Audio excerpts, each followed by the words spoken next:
got a review on Pinkerton's book that he did. When was it, in the 1880s? I have it. Do you want to look? Alan I don't remember. And uh, the book review says that you have to be cautious about this and read it because it's suspect in a number of different places. The same thing with the article that was in the July issue. Alan Axelrod's thing was reviewed by a fellow named Tidwell. Tidwell. Tidwell was, I think, was a retired Army officer. Yeah, yeah. He may have been with the CIA as well. Yeah, an associate. Yeah. Friend of Gaddy. Well, Gaddy was a co-author. Yeah. And I think they may have all gotten together in the Surratt Society, because that's a pretty good clearinghouse, because you got the Lincoln Society and a lot of it's a big network. And through Dave Gaddy is where I first heard of you. And but we want to try to let folks know that there's a lot of information out there. Some of it is good mainstay stuff, and the other stuff you should know exists, but should also know that there might be some questionable things. You mentioned Max Marshall's work, and you said that that the front part of the book, maybe some of the things may not be documentable or documented. I forgot. I don't know Max Marshall. He was an Army officer, but the first part of this book contains a number of pieces on the history of the early Signal Corps by David J. Marshall. I don't know whether he's any kin to Max Marshall or not, but this comprises, his work comprises somewhat over 100 pages. He was employed at Fort Monmouth, which used to be the Signal Corps headquarters. Now the headquarters are down at Fort Gordon. And a couple of women at Monmouth back in, I don't know when, maybe the 1950s, wrote a manuscript on, I don't remember whether they were going to do a whole history of the Signal Corps or a history of the 19th century Signal Corps. But anyway, they came up with quite a manuscript. And it was pretty good, and they assembled a lot of pictures. And I think I have a copy of both their manuscript and the pictures that they assembled. Well, the Signal Corps never got around to publishing it for some reason or other. And the manuscript kicked around, and David Marshall, who I think had written a history of one of the railroads, maybe the New York Central or something, was not a professional historian, I think he was a journalist,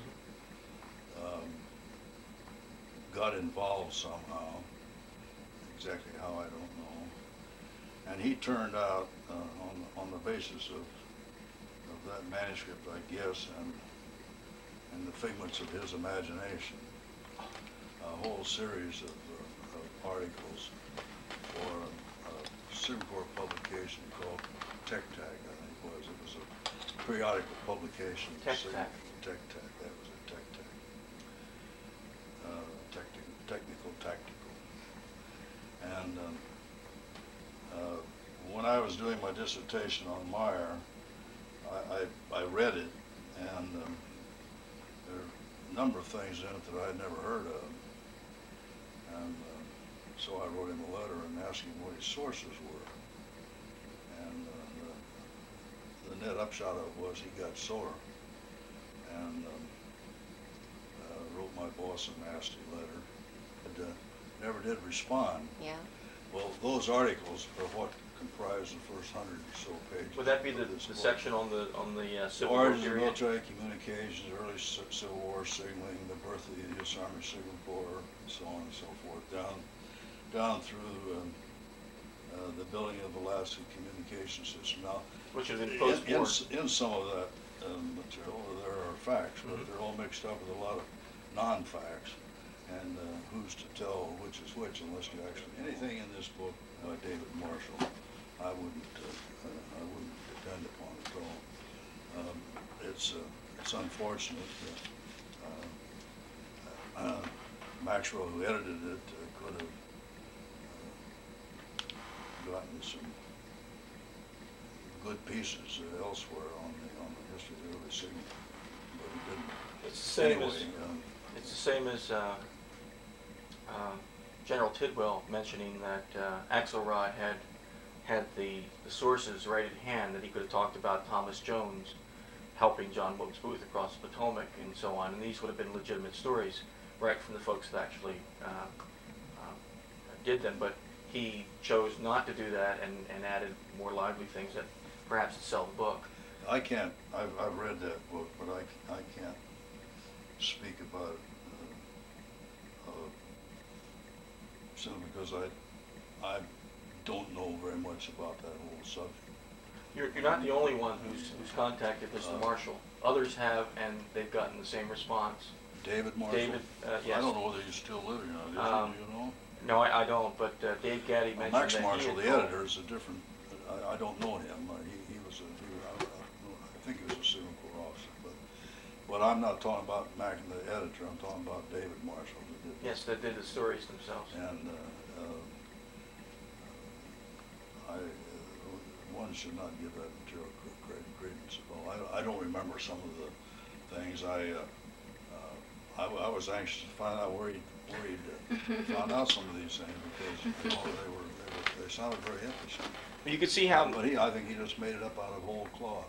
You can see how necessary it is. Why the publisher didn't send it? Excuse me. I don't know why the publisher didn't send that to somebody who might have known something about the subject before it was published. Apparently, he didn't. Well, as far as for instance, like the new book that Rebecca Raines is preparing to publish on the Signal Corps, I'm sure she's been in touch with you.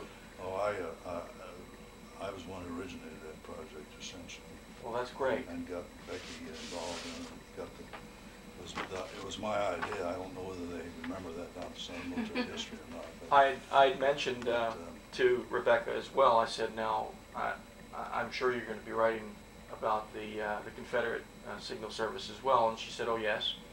I said, are you familiar with a fellow named David W. Gaddy? And she said, no, I'm really not. And so Lisa and I patched her in, and they've gotten together. So, like you said, it's nice that they can go, if folks, when they're doing these things, can go to the authorities in the field in their particular areas. She's read Gaddy's article on the history. Oh yeah, well he's done a number of different. It was in my military signal communications. I know she has a copy of that. I didn't know if you've ever seen this map before. It's Poolesville, Maryland, December 29th, 1863. It was done by a fellow from, I believe, a Connecticut regiment, and I may have the, yes. No, I'm sorry. Captain John Studevart, the 14th New Hampshire, and while he was at Poolesville, he drew that map, and in the center of the map it shows the signal station at Poolesville. Yes, and I don't remember seeing it.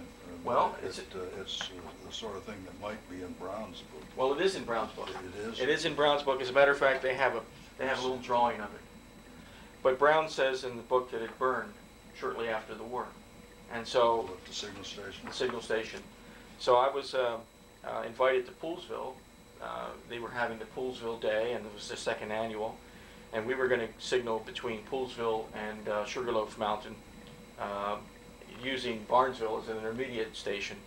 But we couldn't muster up enough folks. They were in other parts of the field, so we did go to Poolesville, and I did ask around, and a fellow said, oh yes, that building's still here. And it's now being used as a second-hand bookstore. It was completely gutted. You were right, there was a fire there, but the building's been restored to its 19th century appearance. It actually was a one-room schoolhouse. After the war, it was the town hall before the war, and shortly thereafter until it burned. So, with our Signal Corps Association, we're trying to gather up as much information as can come through, as folks say, here's something I don't know if you knew or not, and they send us these, and they send us the material. Why don't you write an article about that for the... Well, this is an article in waiting, actually. Yeah, Yes. who's going to do that? A picture of it, as it is Well, today? exactly, and I think, Publish a map as it and I was? think that's the way to go with that. I wanted to make sure that you I saw should tell that. you that I have never really paid a whole lot of attention to the tactical aspects of Signal Corps work, to the history of the Signal Corps as it was in the field during the Civil War, except